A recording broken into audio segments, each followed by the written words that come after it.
Good morning, good afternoon, good evening, whatever time of day it is that you're tuning in, thank you for stopping by. This is the Martal Group Fireside Chats, where each week we sit down with an industry expert and get their unique perspective on the world through the lens that we all know as sales and marketing. Today we sit down with Vera, the founder and CEO of Atrix AI. Now, growing a startup may be challenging for a number of different reasons, but Vera's approach, I think, is something everyone should take notes on. Have a listen. The other critical thing that I've learned through enterprise sales, which is so much of it is really trust and relationships driven, right? So what ended up happening is through the process, we'd experimented with different channels. Obviously email, LinkedIn. I went to trade shows because again, I didn't know anyone. So like, how do I build relationships and just understand the industry? And I happened to present a couple of times at these industry trade shows and started to realize how we're getting deals through that. And, as one kind of person sales team right now, which is myself, it's very hard for me to scale traveling all the time. Sure. So that made me think about, okay, well, if, with one of the first deals that we closed that came through a trade show, I was like, well, what are the qualities that made that deal go through? And I was like, well, one, they saw me in person. They saw me speak on a topic of authority, which is AI tech and how it applies within medical affairs. And I got to interact with them and educate them. So I was like, okay, interesting. Can I replicate this? But can I replicate this at scale? Yeah. So then that's how the video piece started. And it wasn't just, hey, I'm going to post on LinkedIn just text content. It was specifically, I need to create video content. So folks on LinkedIn, which is a big virtual trade show, if you think about it. That's a good way to think about it. See my face talking about, like AI or tech in a subject matter that's relevant to them. And they can absorb the content. And that is almost like a way to build trust at scale. I hope you guys are ready because we're starting off 2025 strong. Now sit back, relax, let's dive right into it. Hey everyone, welcome back to the Martal Group Fireside Chats. I am so glad that you are here, whatever platform you happen to be listening on, whether it is Spotify, Apple Podcasts, or even here on YouTube. Thank you for stopping by. Thank you for tuning in to yet another episode. Today's episode is exciting. I know I always say that, but today's episode is particularly exciting because of some already common ground that the guest and I have today. We got a chance to kind of meet last week and kind of spin some things up, and instantly it was like, her and I are kind of on the same wavelength in terms of like content and things like that. I don't want to spoil too much, but before we get into a lot of this stuff and really dive into the meat and potatoes of this podcast, I want to welcome Vera onto the podcast. Vera is the CEO of Atrix, if I'm saying that correctly, right? Yep. Yes, okay. Atrix. CEO of Atrix. and we'll dive into what Atrix is about, what it does, and what Vera does as the CEO and all that sort of stuff. But before we even get there, Vera, welcome. It's so good to have you here. Thank you so much, Chris. Thank you for the opportunity. I was excited with our conversation last week, which we'll touch on in this podcast, especially with our love for video content. So super excited to be here, share about startups, enterprise sales, and all of that. So thank you. Yeah, absolutely. Well, why don't we just kind of set the stage right now, Vera, if you're okay with it, give the listeners an opportunity to understand who they're getting to hear from today. Maybe a little bit of background, a little bit of what you do at Atrix, so on and so forth. Yeah, absolutely. So my name is Vera, founder and CEO at Atrix. So we work with life science, pharmaceutical, medical device companies, in particular with their medical affairs teams to really help them take all of the messy, free text, unstructured data that they have to analyze as part of their day-to-day and convert that into actionable insights that help them ultimately educate doctors and bring life-saving therapies to the right patients. Man, there's a lot in there that I understand, but I also don't understand at the same time. So forgive me because I'm not an expert like you are. How long would you say you've been involved in this field? Not necessarily with like Atrix right now as it is, but like involved in kind of like the medical style field. The medical field. So it's the story behind how actually we got into the field is quite interesting. So we've been in the field for about a little over a year now on the medical side, and it actually started with Atrix. coming off of my previous company, which was actually in the consumer space, and it was about plants, which is why you see all of the plants in the background. When we were looking to really, the team was looking at different kind of problems that we were really excited about or Mhm. passionate to explore. Obviously, healthcare just impacts and health impacts us every day, Sure. right? Every person you know has had an interaction with a doctor or a drug or a medical device at some point in their life. Mhm. And that was an area we really wanted to explore. And while our team is very much technical product, come from San Francisco, Silicon Valley, Mhm. we really wanted to be able to contribute into that health ecosystem. So, what a better way than honestly to just dig in and see what we can learn. Then I'm curious, just for you personally, you came from kind of the consumer goods side and ended up in kind of like the medical side. Was that the goal? Was that an interest where you're like, hey, this looks interesting, I want to jump ship from one to the other? Like, how's that track for you? Yeah, no, so it was one area and industry that we were really interested in exploring, and part of the reason why we wanted to, we had explored a couple of areas, but healthcare drew us in particular because of verticalization. Sure. When we had originally started to explore different problem areas that we were really excited about, what we came to realize from just purely also business perspective is that verticalization is really key because it helps differentiate your product. It Mhm. helps selling a lot easier because you have a differentiated product. So out of all of the different verticals that we're most excited about that also aligned with what we were personally interested in, Yeah. healthcare was a big one. So we kind of started to dig into healthcare and explore, pharma and medical devices were just one, right? Healthcare is huge. I mean, it's a massive Mhm. ecosystem of healthcare providers, hospital systems, health and wellness brands, doctors themselves, Yep. right? And as we did kind of our exploration, we just coincidentally, and there's a funny story kind of, or a fun story behind how we ended up in pharma.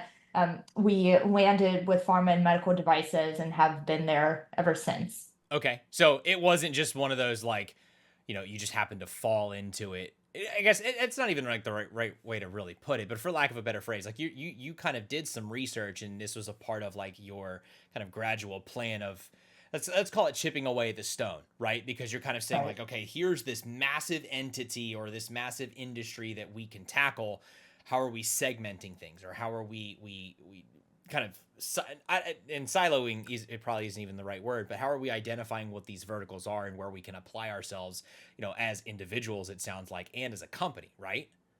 Yeah, exactly. And it's like, it's almost like there are certain set criteria that we really cared about, which is it Mm-hmm. has to be an area really excited to solve a problem in. But we Yeah. wanted to also leave flexibility in terms of refining from the early days of where we might end up. Oftentimes, where you start, right, is definitely usually not Mm-hmm. where your business ends up going. So you need rigidity in certain values Sure.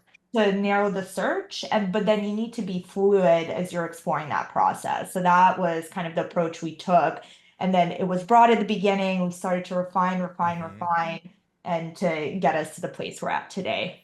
Now, I think I heard you say this, but correct me if I'm wrong. You said that the company's only about a year old. Is that right? So you guys are Yeah. still very, very young, I guess, in the grand scheme of things. Yes, that's right. Okay. Yes. So have you been with the company? I'm curious about the startup journey then at that point, right? Because I guess it's probably still safe to say that you're within the startup period, if you will, or still working on getting some really good running legs and stuff like that, so to speak. So have you been with Atrix this entire time? It sounds like Yeah, from day zero. day zero. So you're like Day an zero. OG original founder type thing. How's that process been? Walk me through kind of the process of being a part of a startup and what parts about that really excite you. Oh man, I mean, I feel like having been in startups the last couple of years, there's so many learnings that you internalize. It's almost hard to also like go back and think about, oh man, what are all of the things that you've learned? I Yeah. mean, I think what I can speak to in terms of elements that I enjoy about the startup process, whether it's day zero or even, a year plus into the journey with Atrix has been, one, there is a lot of uncertainty, and I think having that level of uncertainty, especially in the early stages, Hmm. oftentimes pushes you to feel comfortable with uncertainty. Oh And my just God. from a personal growth perspective, Mhm. that's to me exciting. Like I would love to be able to know how to thrive in the uncertainty because honestly, that exists all around us, almost outside of business and personal life, etc. There's also this really fun part of discovery, right? Because Mhm. as you're learning through different folks that you talk to, whether it's doctors, providers, pharma companies, there's so many problems that are out there to solve. And it's really Mhm. exciting, I think, taking that that process of like customer discovery, really digging into the problem. And almost it's like an art of taking that and trying to translate that into a product, Yeah. right? Mhm. And then after that, there's this process of almost seeing like this creation that the team has built evolve. It's like you're creating something that literally was a thought in your head, or the team had these collective thoughts Mhm. and they're just thoughts. But now it's like an actual product, right? There's actually addressing that problem. And I think to just see that process from the beginning is really exciting. And Mhm. I'm sure the growth stages, there's also uncertainties and kind of similar components. But in particular, I think from the get-go, that's really one of the most fun and stressful things to do at the same time. Yeah. Yeah. No, I can relate to that a whole lot. Just being able to kind of build something from the ground up because not only are you in the trenches with, your colleagues or your friends or whomever who are helping to build all of this, share their ideas, watch it come to life like you say, but everything that you're doing right now and probably for the foreseeable future, it has your touch on it, right? And at least from other people I've talked to that are in a startup phase, right? They take a lot of pride in what they're building because it's like I am actively contributing to this instead of being a part of a company or going to a company that is, let's call, a little bit more established, and you're just kind of like helping just maybe test products, or like you're maybe one of 13 people that are putting their heads together. Maybe it's a smaller team where in your instance to kind of say, hey, like this, I'm leaving my mark on this and I'm proud of what I'm doing right now to further this organization, to further myself, and so on and so forth, right? Yeah, yeah, absolutely. I think that's a really great way of framing it. And I think there's a lot of ownership Mm-hmm. that comes with that for an individual and also the team that is working on solving the problem. Because a company's journey, whether you're a startup growth or to all the way, I'm sure, to the public phase, is always ever evolving. Mm-hmm. Whether no matter what role you have at a startup, your job always changes. So you're actually always Mm-hmm. learning. Like you've never reached this kind of like pinnacle of, okay, I know everything now and everything goes on autopilot. There's always Right. something that comes up in sales. There's always something that comes up in product, this and that, and you're just continuously learning. So if that kind of is exciting to you, which I personally enjoy, you're always kind of on edge of learning new Yeah. things every day. So I Yeah. think that element is really special to startups as well. I have two questions that kind of spawn from that thought though, because I'm sure in your position and what you do and how long you've been doing it, you're probably wearing multiple hats, kind of like you just said, right? There's like multiple things that you're interested in that you do. What would you say is like number one for you? What's the one thing, at least right now, let's call it with Atrix, maybe not, or even in your entire startup history, what's that one thing that you're like, this is what I just love doing no matter what? That's a really great question because I feel like the one thing I really enjoy doing that gets me in a creative flow state, if you will, Yeah. is definitely sales and content marketing. So I mean, I Mm-hmm. love I love creating content. I love educating. I appreciate, I think in particular, the enterprise sales process because there's a lot of problems to navigate, through each deal that you're kind of working, but also there's a lot of freedom and room, I think, for creative expression in a lot of ways in that Yeah. process that comes through education or through content or through building those relationships and almost seeing sometimes like various folks that you might have in pipeline actually learn from you Mm-hmm. on an area that they might not be experts in. And it's almost like they're advancing in Yeah. their knowledge and skill set that way. And to me personally, I'm like, that's so cool. Like if I can even impart a level of education around tech or AI or how that can enable them, that's another way to leave an impact outside of just making the sale and, and building the product and getting that out there.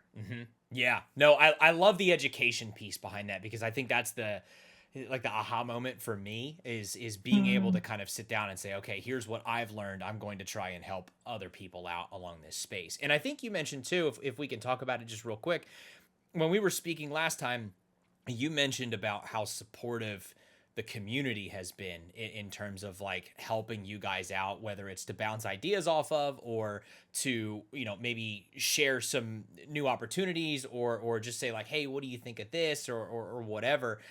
Can you talk about that just real quick, with that support that you're getting and how that looks and how that's helped you guys out? Yeah, absolutely. So I mean, one really fun element I feel like of getting into the life sciences industry, and another big focus, speaking of creative flow, but I would say from a business focus perspective, obviously sales and go to market, Right. is just so critical. And I would say, first time founder focuses on product, second time founder focuses on distribution. People very much commonly talk about that. Totally understand that. where Yeah. where that comes from. You can build a wonderful product, but if no one buys it, it almost doesn't matter. Right. And in particular, when it comes to life sciences, which is very enterprise driven, the go to market is probably the most important piece. So when we got into and started to explore the industry, part of the question that I had, never having done enterprise sales before, was, well, how do I sell right into pharma or med device? And ultimately, the best way to learn is from other people. Yeah. There's so much knowledge stored from other people's experiences.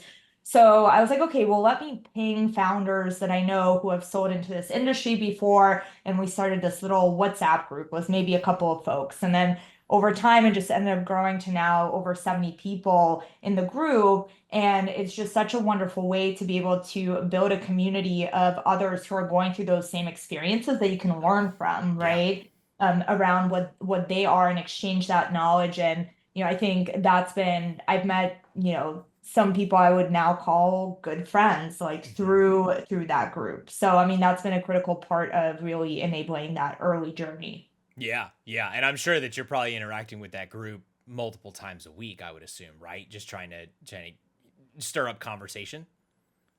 Yes. So I mean, it's interesting because actually when you speak of like community building, because I've done this like a couple of times at different scales, Sure. what gets fascinating is the bigger the group gets, almost the less it goes into that dynamic of like 1% of people produce the content and then Yep. 99% consume. But then when it's smaller, right, it does tend to be more engaged. So I think now it's kind of like people splitting off into groups, right? Or maybe having like micro conversations that Hmm. tend to be more engaged. And then like the larger groups, you start to see that more of certain folks are the most engaged in that group Yeah. producing content. Yeah. Yeah.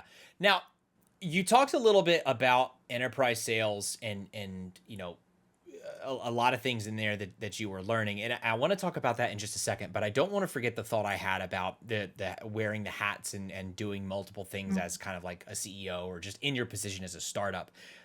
Kind of on the flip side of doing a lot of different things, having the one thing that you just really enjoy, how do you prevent yourself from like, or how do you stop yourself from spreading too thin in that instance? I can imagine that there's probably a limit that you try to straddle the line on, if you will, Mhm. to make sure you're not like burning yourself out or crashing yourself or anything like that. But how do you know when that is, so that you're not spreading yourself too thin? Yeah, that's like the existential like work-life balance question, Yep. and I think in a lot of ways. Um, when I think about that, the way when I think about that, what comes up for me is first, I think defining for me what's important. So, what I mean Sure. by that, what's important for me personally, like I need sleep. So, Yep. I try to, at least ensure I'm getting 6 to 8 hours of sleep and I don't sacrifice that, right? Hmm. Or maybe it's your health, like exercise, like going for a run, etc., or maybe hanging out with friends, like whatever that is. Um, for me, outside of sleep, how I kind of define this is almost like, when you're feeling burnt out and your cup is empty, you almost need to fill it up with something that makes you feel eager and excited and kind of creative, right? And fills up your cup of energy, so to speak. Yeah, it's a So good way. for me, I tend to, when I sense intuitively that my cup is empty, perhaps, which might mean, I'm reaching my limits in terms of doing 100-hour work weeks, Yeah. then I try to do some sort of activity that really fills up that cup in other ways. So it could be hanging out with friends, it could be making candles, it could be going for a run, whatever kind of excites me in that moment. Mhm. So that's my personal approach to kind of ensuring that balance. I think on a tactical side, it comes down to priorities. I mean, there's so like 5 million things to do. There's always more and more and more that can be done. So I just have to every day, be like, what is the top one thing I have to get done? What is the top two thing? And let me just do that, and that's enough. And then the Mhm. rest of the stuff, too bad. If it Yeah. falls through, like I have you have many fires burning, and you just Mhm. have to prioritize which ones you want to put out first and let the others burn. And I think Yeah. that's just the reality. Yeah. Are you the type of person that's like a list builder where you're like, okay, these are like the 5 things I've got to get done today, like no matter what, everything else is just icing on top of the cake? Or are you like really good at multitasking to where you're like, okay, I can concentrate on maybe like 10 things at a time. Not all of them are going to progress at the same rate, but something is Mm. getting done. Like what type of person are you?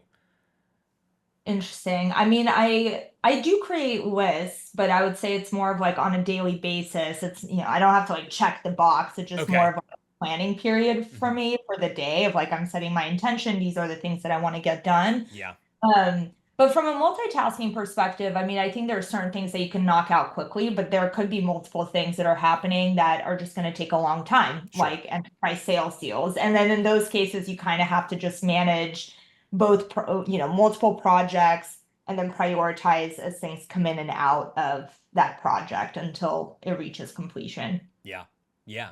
Okay. Now let's go and skip back ahead here because I definitely want to dig into the enterprise sales and kind of your experience with that, especially versus the other side, SMB, mid market, those types of sales. Because if I recall correctly, you've experienced both or been a part of both. Is that right?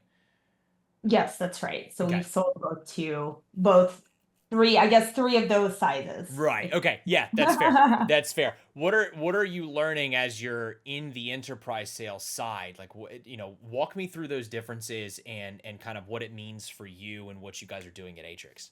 Yeah, so I would say there's a couple of maybe buckets of how I would classify the differences. I think from just like a business kind of economics perspective, obviously enterprise contracts tend to be bigger value, whereas SMB and mid-market are smaller. But the implications that end up happening right in the sales cycle is that typically from a business perspective to make SMB and mid-market work, those cycles have to be faster and also much more transactional, I would say. Sure. Like, yes, you can maybe personalize that email outreach, but like depending on what metrics you're trying to hit, if you're going to be sending 10,000 emails, you just can't, right? Yeah. And Mm-hmm. there's a certain transactional nature to that, which is fine because that's just the reality of the business unit economics there. Whereas I think on enterprise, because of the larger ACVs, what that allows you to be able to do is take a very highly personalized approach. I mean, in life sciences, it's very highly consultative and Okay. almost advisory and educative, but you can afford to do that, Yeah. right? Um, so I think that's one obvious one. I think with enterprises, there is a lot more hand hand holding, I feel like is the wrong way to describe it, but there is a lot more personalization involved in the process. Mm-hmm. Each enterprise, each team within an enterprise can have very different requirements. Right. So the way that I found myself selling to enterprise that I'm so comfortable doing it that I almost feel uncomfortable and like a fish out of water trying to do SMB and mid-market Yeah. because I want to understand like, well, what is your workflow? What are your unique needs? And then Mm-hmm. build the relationship and then like let's figure out how our solution can solve your exact problem. Very different than mid-market Yep. and SMB. So those are kind of two high-level things that come top of mind. Okay. Do you have one that now that you've experienced all of it, do you have something that you enjoy more? Are you like all in on the enterprise side, or do you sometimes miss going on, kind of like, let's call it the smaller route, so to speak? Sure, yeah. I mean, I personally I enjoy enterprise. So I think Yeah. if I could, I'm fine being, as long as you're progressing the deals forward, it's a game also of patience Yeah. versus SMB and mid-market. There's pros and cons to each, right? SMB and mid-market, the really nice thing for early stage is that you are able to move quickly. If you close deals, 1 month to 3 month sales cycles, you're able to build your product very quickly and Yeah. get those cycles in, right? And that it's fun. Like when you have that momentum where you're like, yeah, close this deal and that deal and like get product and we launch a new version. Like there's a lot of energy and momentum that gets built up in Yeah. that. And that's fun and exciting. I think with enterprise, you don't get that level of momentum. So it's almost like you have to build that momentum internally Hmm. and you have to almost celebrate the milestones that might not be the deal closure, right? But it's Yeah. almost micro milestones that you get throughout the life cycle of the deal.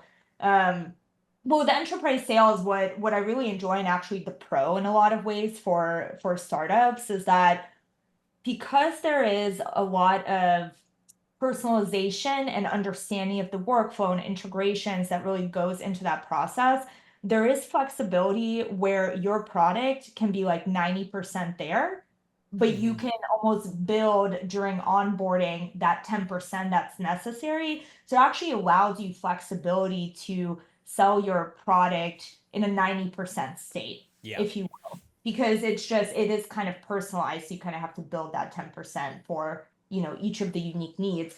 Whereas like SMB and mid-market, I feel like, you need that product. If you're doing PLG also, like you need that product off the get-go, 100% perfect, no flexibility, etc. So pros and cons, I would say on both sides. Yeah, yeah. Do you have any now you don't have to give any names away or give away the farm so to speak, but do you have any particular deals that you've worked or deals that you've been a part of where you were just like really excited about that? Like that you were like this is kind of a new crown jewel for me. Like what was that like for you? Yeah, I mean, I think one of the, in a lot of ways, it's when they talk about with startups, right? You like jump off a cliff and it feels like you're like building the plane as you're flying off the cliff and you're like watching the ground is coming, hopefully we'll Yeah. finish this in time. I feel like when I first started to do sales in enterprise, I mean, that I basically kind of learned as I was doing it, Right. right? Like, no, there's Yep. no like playbook. I mean, you can read books on it, sure, but really that practical experience is what gives you that. So I mean, there's been so many learnings, I think, throughout that process. And um the couple, one deal that I was excited in terms of like it had this pivotal point in the deal where I could have lost it, but then I Okay. was able to resurrect it, if you Okay. will, which was, at the beginning of our journey, like we didn't have a product, right? Like now we have one. Yeah. So when I was trying to sell, I was more so focused on positioning us for a build out. So I didn't have a product, right? So can we effectively work through and build the solution together? Hmm. And at a certain point in this deal, it was progressing, and then I'd met with my champion, and they were trying to effectively do this project across the entire company, all of the teams, right? Yeah. Yeah. And my recommendation was start with one, obviously, and then Yeah. expand. Start small, build.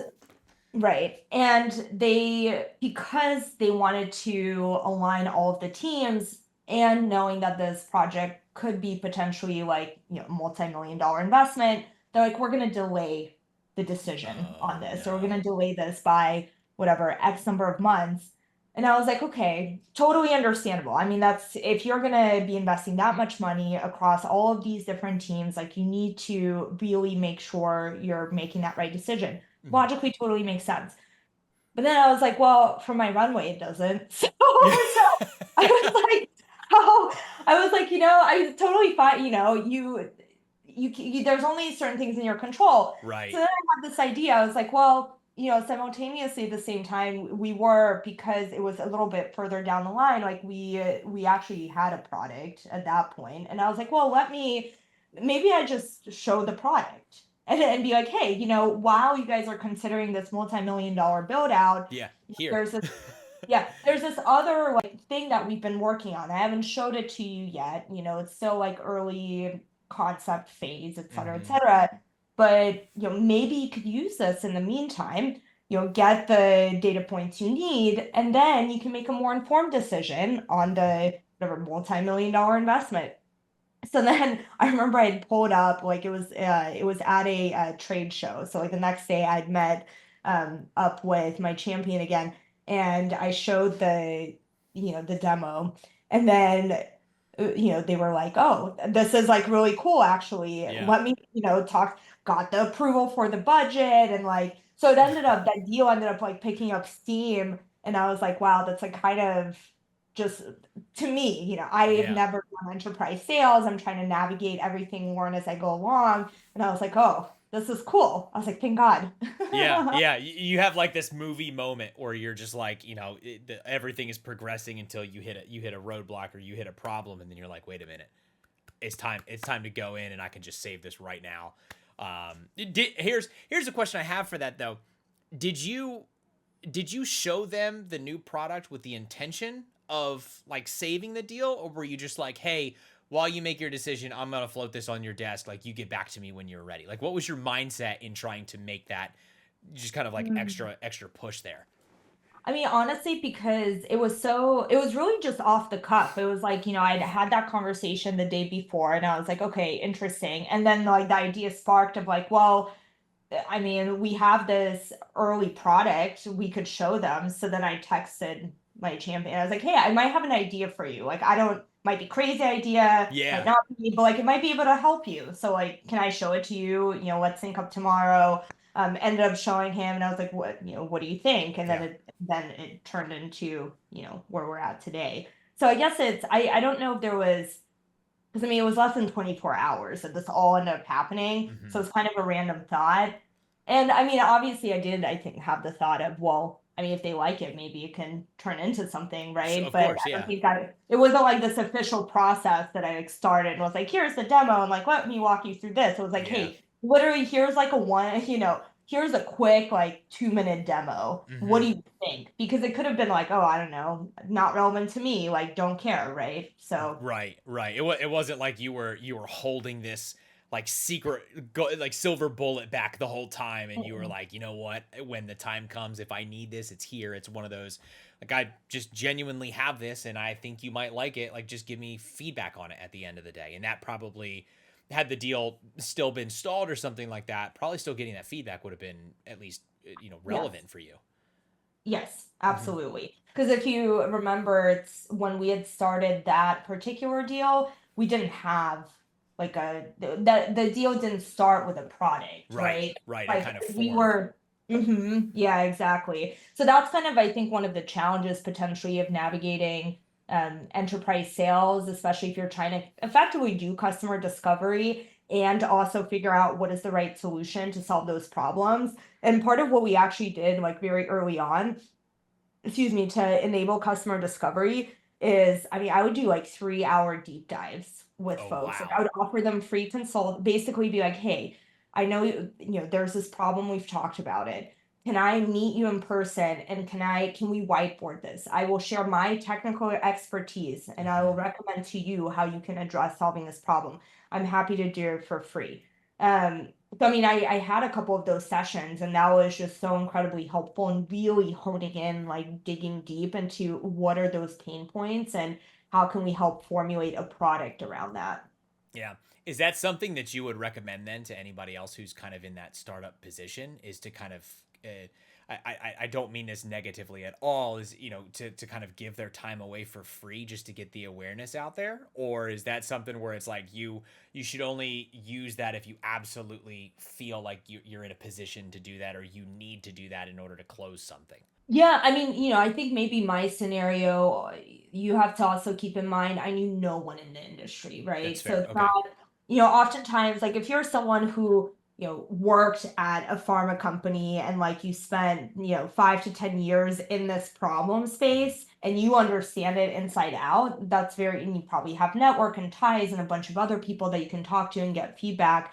When I'd originally gotten into the industry, I literally knew no one. So for Yeah. me, a lot of it was how do I go from zero to breaking in and building a network and also Yeah. understanding the problem space? So for me, that made sense. And I would do I'd be like, if you want to chat or you have this problem, I'm happy to brainstorm this with you. It was just so invaluable. So I would do that again if I was in Yeah. the same Yeah, position. no, that's great. Now, I want to touch real quick on the content stuff because we haven't quite done that yet, and I'm just curious on where that all started for you because I don't think we talked about that last week. Is you mentioned and for anybody else who's listening or watching, you can check out Vera in her LinkedIn profile. She posts a lot of different pieces of let's call it educational style content. At least that's the few that I've seen where you're kind of educating the audience or you're saying like, hey, if you have this problem, here's what I'm doing to address it. What's the origin story of that? I know Yeah. you mentioned you like educating and you like going through kind of that process, but did it spawn from that? Did it spawn from something else? Did you just pick up a camera and start doing stuff? Where's that coming from here? Yeah, that's such a great question. So the kind of the origins of that actually came from the other critical thing that I've learned through enterprise sales, which is so much of it is really trust and relationships driven, Okay. right? So what ended up happening is through the process, we'd experimented with different channels. Obviously, email, LinkedIn. I went to trade shows because again, I didn't know anyone. So I was like, how do I build relationships and just understand the industry? And I happened to present a couple of times at these industry trade shows and started to realize how we're getting deals through that. Mm-hmm. And, as one kind of person sales team right now, which is myself, it's very hard for me to scale traveling all the time. Sure. So that made me think about, okay, well, if, with one of the first deals that we closed that came through a trade show, I was like, well, what are the qualities that made that deal go through? And Mm-hmm. I was like, well, one, they saw me in person. They saw me speak on a topic of authority, which is AI tech and how it applies within, Yeah. medical affairs. And I got to interact with them and educate them. So I was like, okay, interesting. Can I replicate this? But can I replicate this at scale? Yeah. So then that's how the video piece started. And it wasn't just, hey, I'm going to post on, LinkedIn, just text content. It was specifically, I need to create video content so folks on LinkedIn, which is a big virtual trade show, if Yeah. you think about That's a it, good way to think about it. see my face talking about, like AI or tech Mm-hmm. in a subject matter that's relevant to them, and they can absorb the content. And that is almost like a way to build trust at scale. And I Mm-hmm. mean, there's been so many times where I've had conversations like in sales where people mention they watch my videos or they saw a video and that's why they reached out, right? It's been, it's hard to measure direct ROI, but I would continue doing it.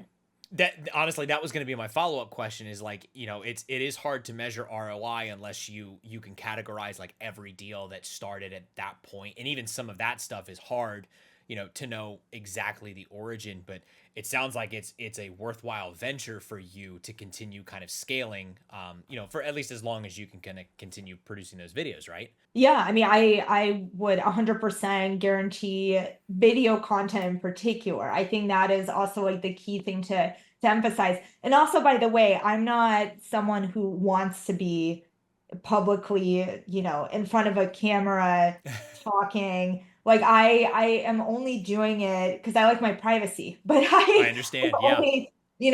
only, I do it because one, I do like education does help with the business, right? So I mean Mm-hmm. those elements I enjoy, and I think that trade-off is worth it. But I think the video piece is just so critical. I would 100% continue investing into that. If you were like an SMB mid-market company, early stage, is it worth a heavy investment given the ACVs? I don't know, could be arguable. I Mm-hmm. think for enterprise where it's like a longer term, people can pop up a year later after they've seen your piece of content a year ago, Yeah.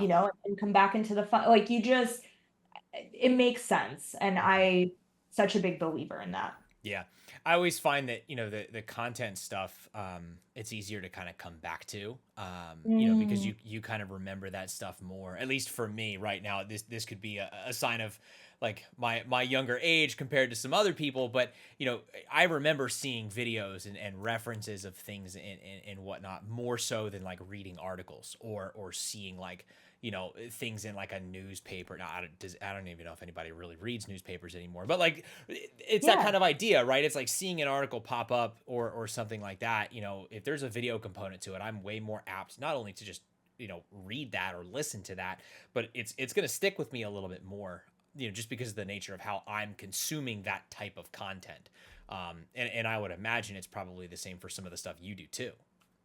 Yeah, absolutely. And I mean, I think even from like a psychological perspective, like seeing Mm-hmm. video, it's something that has more color, is more engaging. And Yep. especially if you have a person talking, like even from like a psychological perspective, we're more engaged in watching videos that have humans in them Mm-hmm. versus, like a random here's an animation, right? Or non-human videos, I guess Right. if you will. It also is just a format that allows a lot more to be expressed, right, than can be Mm-hmm. done through other mediums like text. Yeah.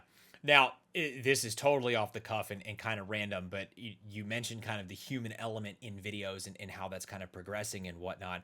But I also know that AI is also starting to take over, at least in general, the content creation space, whether that's doing stuff like you do, with education, enterprise sales, all that stuff, or some other stuff that I do, just kind of, on the side and whatnot.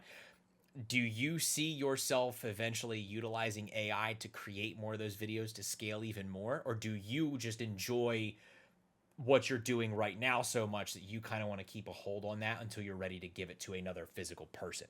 It's interesting. I guess like two kind of things pop up for me here, and one coincidentally also ties into AI and medical affairs and kind of the work that we Yep. do, where I feel like in a lot of ways with ChatGPT having gone viral, what I noticed in life sciences is that there is this almost like believe that ChatGPT is God and it's gonna like do all these things and it's AGI and like it's gonna Yep. take over the world and it's gonna search a million literatures and give me everything I need in one word. And Right. the reality is LLMs are and Gen AI are amazing. I mean, I use them every day for a lot of different things.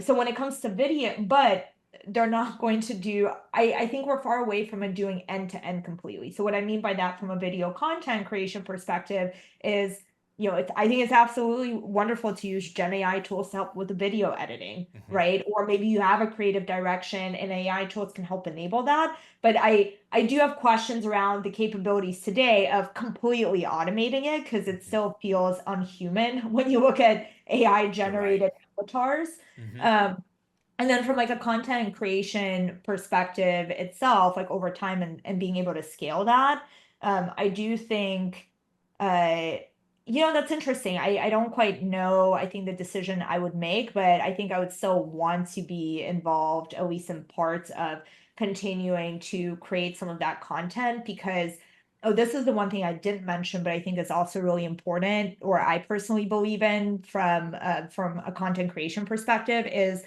like for me, I always post content from my personal LinkedIn page. Sure. It's never Okay. from the company page. Mm-hmm. And it's a very intentional choice. I mean, at least in the early days, I think people build relationships with people. A Yeah. company is a collection, a community of people. It's not just a logo. And Yep. being it was a very intentional choice for me to be in those videos and kind of represent the company as the brand because folks have the relationship with me now, Yeah. right?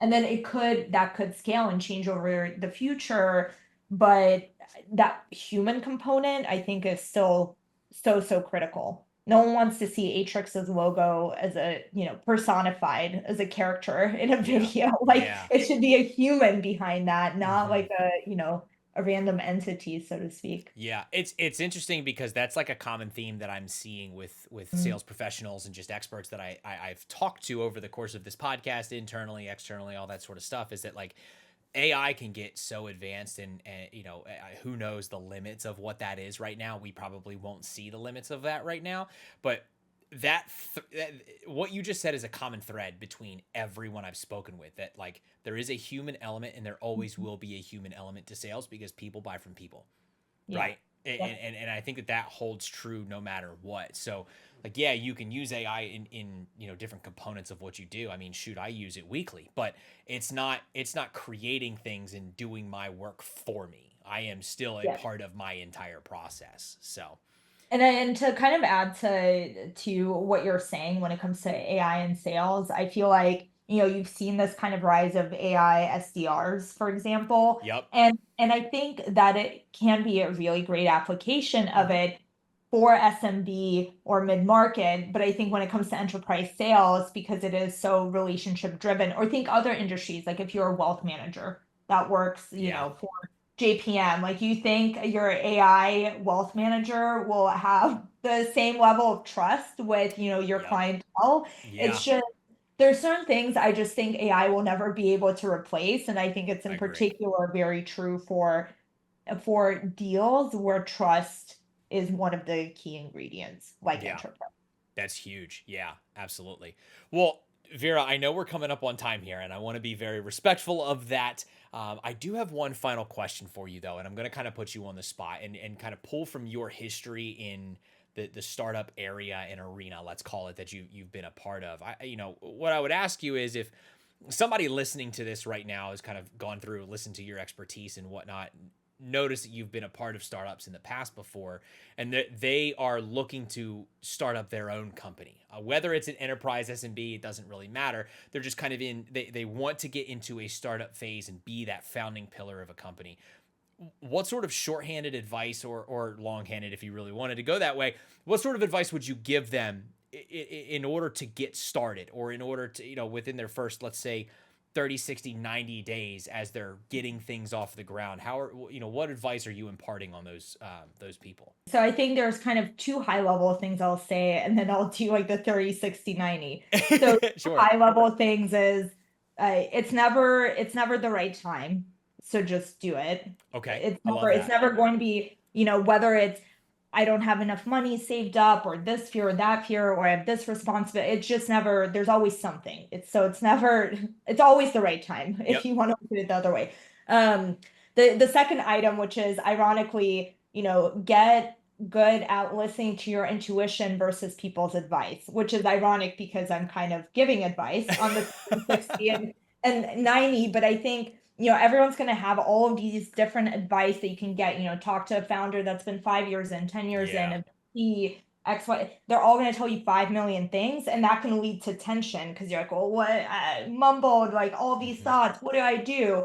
And I think the important way to get through that is to start to hone in on your intuition, to Yeah. filter through that to what actually resonates for you. No one has an answer, no one has a definitive playbook for how to do a company, because each company is like a piece of art. Like Yeah. actually. So That's a in, good in a lot, comparison. you can't, like, there's no, yes, there's standards and processes, there's marketing and sales and product, etc. From like a 30, 60, 90-day perspective, I think if I had to do the process again, I would probably be like, okay, first 30 to 60 days, I'm going to focus on customer discovery. So one, define what I care about, right? I Hmm. care about solving in a space I'm passionate about. I care about applying my expertise, which is product AI. Okay, I've defined that.